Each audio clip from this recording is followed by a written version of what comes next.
The pet industry is a huge niche. Here's a great little stock sign that we think will sell great.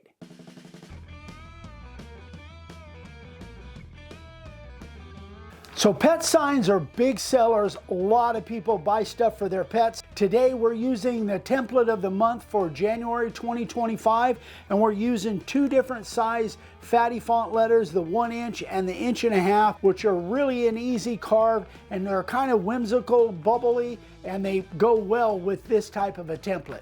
So in case you guys don't know, we have a lot of brand new people to the channel. We have templates of the month and stencils of the month. For the premium members and executive members, you get these free. There is a link in the description below that takes you to the membership page, gives you all of the details on the memberships. It's something really worth looking into, especially if you use our router bits, because free router bit sharpening is part of it as well. So we got tons of supplies over on the website, makeawoodsign.com. There's plenty of links in the description below. Let's get started.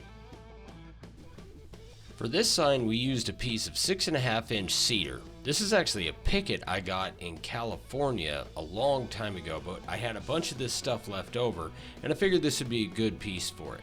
So what you want to do when you have 3 lines is you want to make sure that your spacing is even from the top line and the top of the board and the bottom line and the bottom of the board. And that little adjustable square is the best way to do it. It makes it really easy. And once that's done, you just get your middle line even in between those two.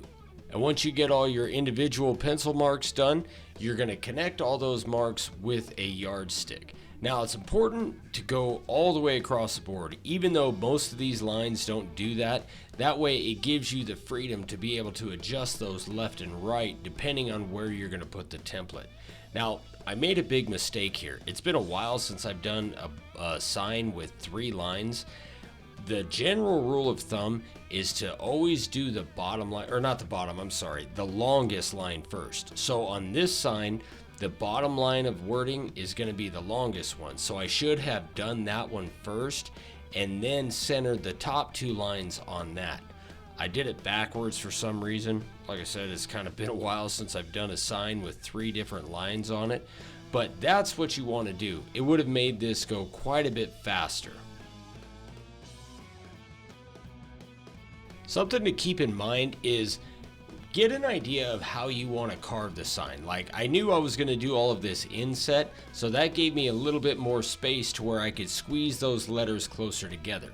Looking back, I should have done this outset because that board's pretty wide and there's a lot of open space on it once the sign is done. So I should have spaced these out just a touch more and then carved these outset. I think it would have made the final product look a whole lot better.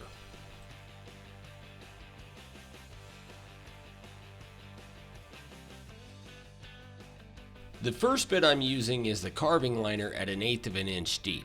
There's a lot of really small little detail on this particular template, especially around the seaweed, I guess it is, the goldfish and the plants down there.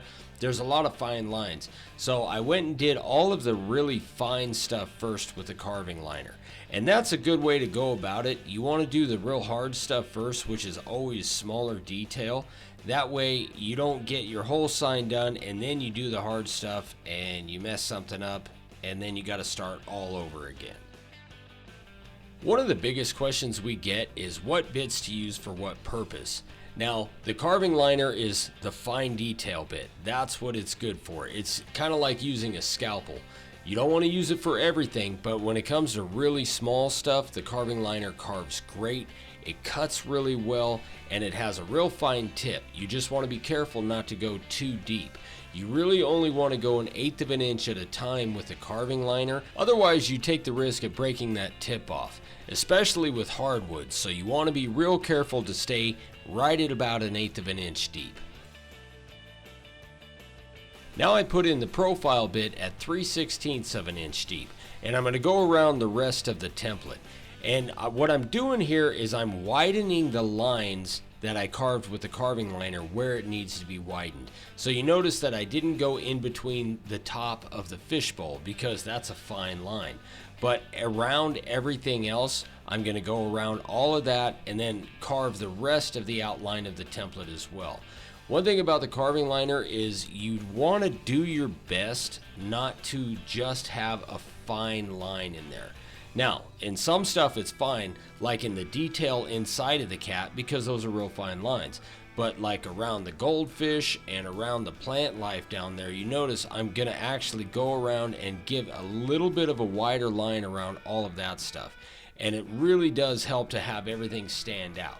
Once I get that done, then I'm going to drop the router bit at 1/4 of an inch deep, and I'm going to go back around everything. Remember, the wider line you have around your carving, the more it'll stand out. Now for the wording, I'm using the 60-degree bit at 3/16 of an inch deep. So something to think about here, guys. My dad said that I was carving too shallow, and that's probably true. But the thing is, with the 60-degree bit, well, especially with the 60-degree bit, it's kind of the same with a 90 as well. You can actually sink the bit so far down into the wood that you go past the cutting flutes, which I took this bit as deep as I could without doing that, because if you go past the cutting flutes, then you end up getting some burring and some burning as well. And I think it's going to change as the bit gets sharpened and get wore down.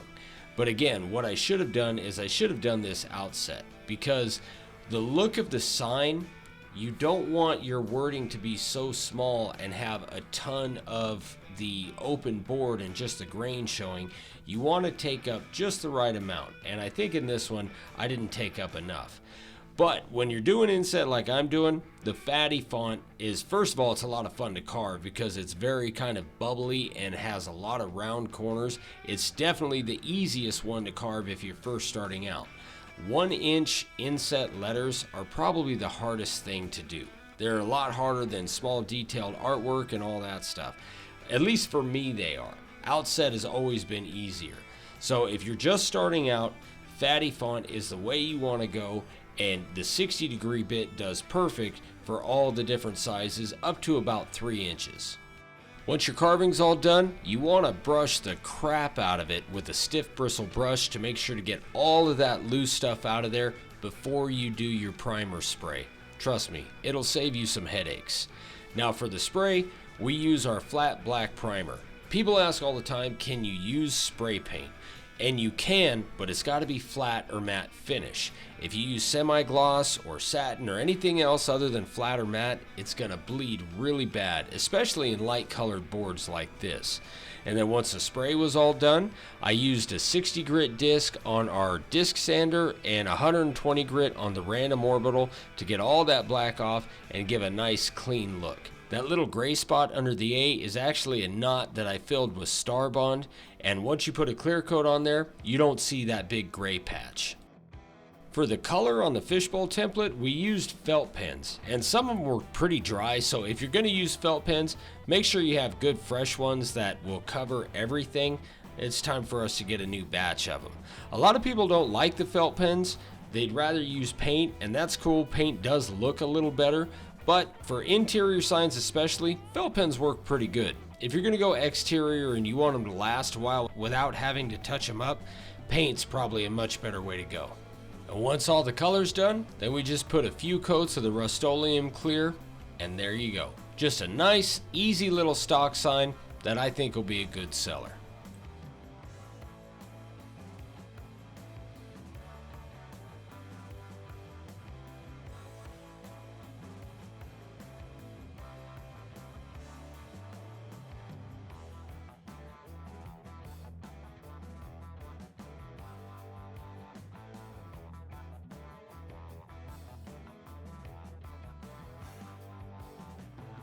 All right, guys, there it is. Love the way this thing came out. Ryan did a terrific job carving this piece of cedar. So again, we're using the template of the month for January 2025. We're calling it Fishbowl.